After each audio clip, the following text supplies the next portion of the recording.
పల్లెతనమంటే కొంటతనమేలే, ఎన్ని ఏండ్లైనా తీయని జ్ఞాపకమే. ఈ మానవ జీవన పయనంలో బాల్యం అద్భుతమే, మన బాల్యం అద్భుతమే.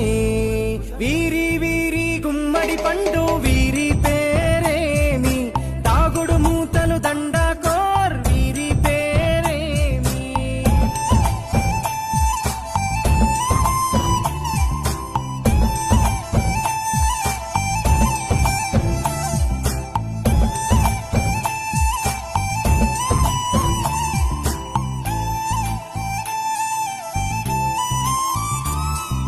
పంటలు పంచి దొంగను ఎంచి రేసాటాడితి మందరమే, రేగడి మట్టిని ముద్దగా చేసి బొమ్మరిల్లే కట్టితిమే.